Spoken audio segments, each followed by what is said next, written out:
Okay, with Ted Clarke, All Eyes on You is the short film. It's 23 minutes long. It's from the United Kingdom and it's from the Thriller Suspense Festival. Ted, how's it going today? I'm well, thank you. How are you? You wrote the script as well, right? Yes, I did. I did write a script. And it's doing well on the festival circuit so far. Are you surprised, happy? I'm pretty happy with it. It's my first sort of proper attempt at a festival circuit, run. Yeah, it's doing well. It's better than I thought it would as a kind of student, just kind of trying my luck. Yeah, I'm happy. So was this like a thesis project for your school? No, it actually wasn't. So it was made during my final year at university. I did film studies, which is kind of 70% theory, and then only a sort of a small portion of it is practical. Yeah. But I made that kind of just outside of the course in my own time because I kind of felt that I wanted to get more done with the year, basically. So it was a challenge, but I'm happy with it. Yeah. Was everybody like part of the film, like part of the school? Like everybody Um, Sorry. Yeah, I think 90% of the crew was. They were all, my other students on the course. Yeah. But the all the cast is pretty much professionals that I've found throughout the country, which hopefully is kind of you can tell from their performances. I Yeah. think they really all my previous shorts have all been student actors as well. And I wanted to kind of step it up and see how I could direct, with people with more experience and yeah. Well, you needed an older couple, right, for the lead. So Yeah, well they'd actually worked together before in a different short as a couple. Um, so that was quite useful. yeah, Yeah. it's a weird. I don't know. It's a weird question to ask, but it's an interesting symbolism of like when a couple is driving, and then it's like the person who's driving the car kind of tells Yeah. a lot about the couple. Yeah, yeah, yeah. She's kind of dictating the kind of the way the relationship's working almost. Yeah, the power dynamic's a little different, isn't it? Yeah, because Um, generally, I don't know what your parents or friends, whatever that, but generally the man is driving the car in most relationships. sure. Yeah. Interestingly, when I started writing it kind of originally I think I started with the kind of maybe stereotype that the man was driving the car. And it only kind of really arose in casting decisions that the guy that I casted couldn't drive. He didn't have his license. So it was purely a kind of practical decision. But I think it actually works quite well with the sort of, as I was saying, the dynamic of the relationship and the kind of strange awkwardness between the characters. Yeah. Yeah. So Uh, um, the screenplay itself, when did you first write it? I wrote the first draft in I think August of last year. Um, and then I didn't really have a concrete final version until the winter. So it was quite a long process. It was because it's quite a long short. Um, there was a lot of back and forth on how ambitious I kind of wanted to be with the amount of characters and the amount of scenes. Um, and I'd also, even though it wasn't part of my course, I'd spoken back and forth with my lecturers about, what advice they might have, and they were kind of telling me to cut it down, cut it down, cut it down, which obviously for festivals would be more beneficial as well. But it was ultimately just a big story. I couldn't really. I assume that it was like a feature. There's like a feature kind of idea in here. Yeah, it definitely. I think a lot of my shorts tend to be like, or the kind of stories I like to tell feel like they could very much be feature length, and then part of the trick with my shorts is like dialing it down and condensing it. I don't know, I kind of like the challenge of telling as big a story as a feature, but in that short runtime. But yeah, it's a little different. I think it's not really the orthodox method of making shorts. So you have like the pitch is that this young couple is moving to a peaceful countryside for a fresh start, but then there's like kind of crazy neighbors and then shenanigans take place. That's my paraphrasing of your film. Sure, yeah, that's a good summary. Yeah. So when did you kind of come up because like first of all the location's fantastic. So did you know the location when you're writing the script? Yeah, so the location was actually probably the easiest part. The house itself is my grandparents' house. Okay, so that's what I assume that. I Yeah, don't know. Like it's like yeah, you're kind of writing what you know, right? yeah, and for a no budget, amateur project, that would really be one of the big nails in the coffin if we didn't have that location. So when the whole time I was writing, I knew I'd already spoken to them in advance. I was going to use that house, I was going to use that place, and the whole village around it. I had a kind of innate knowledge of, and I knew exactly where each scene I would, where I'd shoot. Um, Sorry, what was the rest of the question? I'm No, just blank. like writing what you know, and then Yeah, in terms of like the setup itself, how did you kind of why did you come up like you know where the idea came from? I'm just curious. well, I think creepy villages and neighbors is something that's always lingered in the back of my head.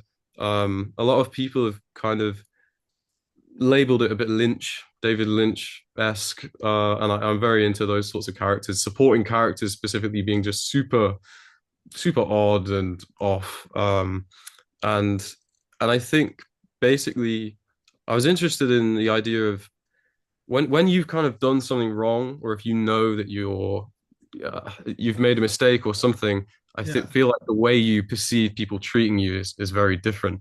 Um, and that idea of all eyes being on you, like you can be walking down the street, and if you kind of feel like, oh my bad, I've made a mistake, you feel like the energy around you is switching. yeah, And that's kind of the angle I was going for.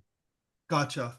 And then okay, so then your grandparents let you shoot in the place. Did you change anything inside, like the art direction or anything? Yeah, all the kind of I ordered a lot of moth themed stuff off the internet. Some of it is more and some of it is less kind of noticeable in the film, but there's like cushions and jewelry and there's like little kind of pieces of statues and photographs and things that we lit throughout. Yeah, But a lot of the kind of benefit of the house being the house that it was meant that the kind of production design, a lot of it was already done. It looks like a lived-in real house and yeah. it is, I suppose. Yeah. So there is a countryside. Like I was watching Peter Rabbit with my kids, Mm. and there's like I don't know if you've seen the movie, but it's like a cut. There's like outside of the city. There's like a English countryside, and they live in homes like this. So I guess it Yeah, does exist, right? yeah. I mean, it's interesting. It's probably not the sort of countryside that most people would think of. It's slap bang in the middle of the country. It's in the Midlands. And I live in a city, and that house is literally kind of a 25-minute drive away. And suddenly you're in like a big kind of loads of fields and farms and small villages and towns. Yeah, it's But cool. you mentioned like David Lynch, like kind of like the creepy kind of small town people, I guess, right? Yeah. I think that's something that's always appealed Then to me. the fish out of water person or couple comes into the Yeah, town, right? yeah. It's definitely a trope that I've always followed and been excited by, and it's just like trying to find the reasoning behind it for your own unique story. That's the interesting bit, I suppose. Yeah, And then you wonder, like, I don't know, I've been in these situations where like you wonder, like, are you the crazy one or are they the yeah, crazy one, right? yeah. Well, I was very interested in this sort of like, without giving anything. Well, how do I even put it without giving Yeah. things away? I think the back and forth twists and turns of the audience not knowing. They'll be convinced at various points, okay, it's definitely the villagers who are weird. Oh, wait, maybe the couple, there's something going on with the couple. Yeah. Maybe the villagers Yeah. aren't weird. And it's back and forth. Yeah. And you kind of come to various conclusions and throw everyone off. And Yeah. yeah, that That's was the ending without giving it away. yeah. That's the first thing I thought of in my mind is I need this big thing. And yeah, You started at that's, the end, then you went backwards kind of thing. yeah. But that's not easy to do. Like that's what you just described, like kind of like that tone, kind of like what's going on, and you really pull it off. Like I just want to ask you about your direction because you have a lot of close-ups, but then you gotta go have these like kind of like fly in the wall or kind of like POV kind of shots, Mm, like someone's watching them shots. I'm sure yeah. that was intentional. Yeah. So there's a lot of like voyeuristic, like Yeah, rear yeah, window sort of ideas going on where I did the shot list, which, maybe in retrospect would like to have collaborated more on with my DOP and whatever, but I was really like the visuals are very much something I'm interested in getting right and half of the film, yeah, are the more traditional close-ups, this angle, that angle, with, because the relationship is such a central dynamic. yeah. A lot of the shots may seem similar, so I had to find a lot of diversity in those, through the window, through through a different room into the kitchen or into the living room. And that was interesting to me because it adds another layer of, you sometimes we can see obviously there's some villagers being creepy and watching, but then sometimes it's almost like we are those kind of spectators as the audience. We're kind of in on it. Yeah. Yeah. Yeah, so that's it's really cool. So where did you find your two actors anyways? The two main actors. So I found Laura quite a lot quicker than Callum. Laura, so I basically started as doing Facebook casting calls, so joining a bunch of Facebook groups. Okay. Um, the UK, I don't know about the US, but the UK has a lot of like quite big acting workshop and like training groups where you can put in casting calls and they're kind of received well. I think in some places it's a bit taboo to kind of just drop a post like that, especially if it's like a low budget project or a no budget project even. Yeah. But the benefit of those things is you get like loads of replies and tapes. And so Laura was actually one of the very first people that taped. And we had a call, and she was great. And she is based in Wales, so she's actually not very close to me. And that was something to consider with arranging for travel and things, but that will work well. And then Callum, as I'd said earlier, they'd actually worked together on a previous short, and I'd been really struggling finding a male lead. Actually, this was the thing. I spent maybe 2 or 3 months, and all the kind of male tapes I just wasn't really feeling. It's a weird character, I think. As you were kind of saying, the dynamic of the relationship isn't this male dominant figure. So it was, I don't know, it was struggling. And then I kind of asked her if she'd worked with anyone, and she pointed me in his direction, and we had a call, and yeah, I got on with him. So there So you go. she liked them, I guess. Yeah, yeah. I mean, they both were really they had a lot of insight into the script, and they really kind of appreciated the themes and what I was trying to do. And then I liked both their performances as well, and I thought that they were going to be a real treat to have because they both had a lot of experience as well with theater and other shorts, and it was exciting. Yeah. So have they seen the film? Oh yeah, they've seen the film. It's not screened at any like festivals nearer to them yet. Otherwise, I'd try and arrange to like meet them Yeah. and that sort of thing. That'd be amazing. But I've sent them the film, and they're both excited by it. And I've sent bits over for showreel pieces and such. Yeah. Gotcha. All right, so tell me about your crew then, like your cinematographer and I guess they're all student people, people you were friends with at school? Yeah, so my DOP Ollie actually graduated the year before me from my university. Um, and I'd been like basically a runner on his kind of final year piece. And then we'd worked on a few things back and forth, and I'd sent him my script, and yeah, he'd just done a year abroad in Asia, kind of shooting all sorts of documentaries and things that was quite exciting. And he was very much kind of the most experienced, and um he's just a real asset to have, and I was excited to come and have him. And he did an amazing job. And he's directed a lot of shorts and documentaries, and even he's got a series on Prime actually. So DOPing wasn't necessarily his like um main focus, but I think he really enjoyed it, and he's shot a couple other shorts since, and that's exciting. And then the rest of my crew were pretty much from my actual class and my lectures at the time. And we there was kind of a few of us that were making shorts within a couple of month period, and we'd kind of rotate roles. Gotcha. So I would be a producer on one or an AD on the other, and then they'd come and help out on mine. And that was quite a nice, Yeah. um, There's wholesome thing. there's like a philosophy like that with like a lot of film schools. Sometimes it works, sometimes it doesn't, right? Because sometimes people are like they're like so into their own film and then it's hard for them to Yeah. work on other films, but I guess you Yeah. didn't have that problem. No, I mean,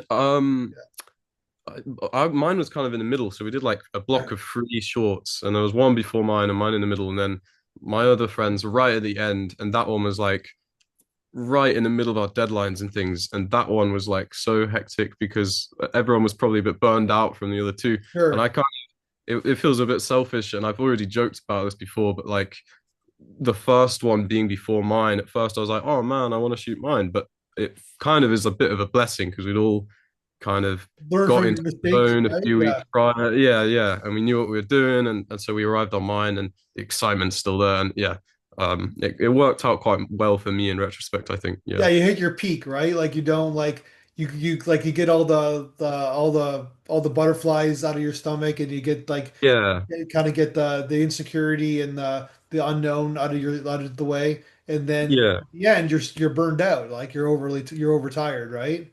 Yeah, Yeah, and that doesn't necessarily impact the results or anything because the other two shorts are awesome. But yeah, purely the energy on the set and things, I think it just came at a nice time where, yeah. yeah, and I didn't feel too scared because I'd just been an assistant director on a previous thing. And so I was like, because before that, I hadn't directed a short in about a year. And so I Yeah. think if I jumped straight into mine, I'd have been a bit more tense. And yeah, Yeah, you learn though too, right? When you work on other projects, right? yeah, definitely, yeah. Yeah. And we'd so we'd booked out from a university like all the equipment that we used on all three for like a month and a half straight. We had access to that equipment. So we're also kind of over the course of the three getting more and more used to each, piece of equipment and role and yeah. So yeah, it's nice. So tell me about the post-production. Did you edit the film? Yeah, so I edited probably 70-80% of the film and then I went down to London to do the color grading and then just kind of fine tuning and get a picture lock with my DOP, who was the other editor with me, Ollie, and that was a nice kind of I don't know. It feels tough, especially as a director, assembling all the cuts and kind of groaning at it for a bit is a bit difficult. But then yeah, I went to London, did all the fun parts with the color with my DOP, and that was really nice. And it only took maybe 2.5 months before the short was the post production was finished, and that was yeah, it's fun. Who did the sound design? I did the sound design actually. Wow. Okay. Yeah, yeah, that was probably the toughest part because I thought I'd kind of finished the film, and then I'd already submitted to a couple fests and things, and then I watched it on like one specific TV for like some reason, and suddenly on that TV, the sound design just sounded awful, and I was like, "What's going on?" And like suddenly I couldn't get it out of my head, and I kind of took another lap at it, and I'm quite happy with it now. But yeah, I didn't credit myself with the sound design and the credits. I just kind of editing was the umbrella for me, maybe. But yeah. So what do you think happened the first time? Oh, I don't know. I don't know if it was like my headphones or specific speakers. I think the TV that I was watching it on had quite bad speakers, but at the same time, I think it did kind of illuminate certain errors that I just hadn't detected because I couldn't get them out of my head. Like there was like a toilet flushing in the background of a take, and I was like, where did that come from? Like I've never heard that before. Yeah. Yeah. It was- Well, because it's key to your film, right? Because it's kind of has that mystery. I would call it a mystery film in many ways, yeah. right? So you got to Yeah. figure, they got to like, there's all these kind of like subconscious voices or sounds that are coming that you can kind of manipulate the emotion in a sense.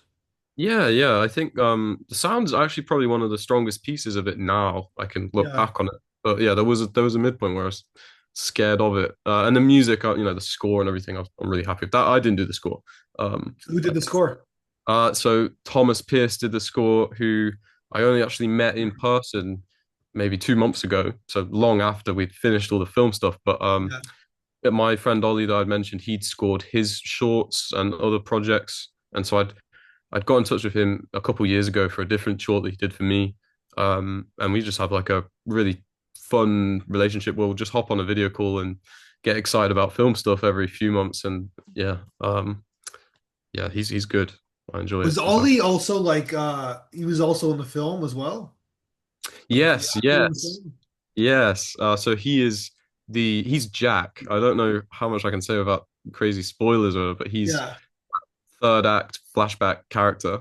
Um, and that was a really last minute decision actually, because I'd kind of written that in the script and I just never kind of got around to casting the character. There was one guy that I'd been back and forth with for a while, and then he kind of pulled out. And I thought maybe I don't need the flashbacks.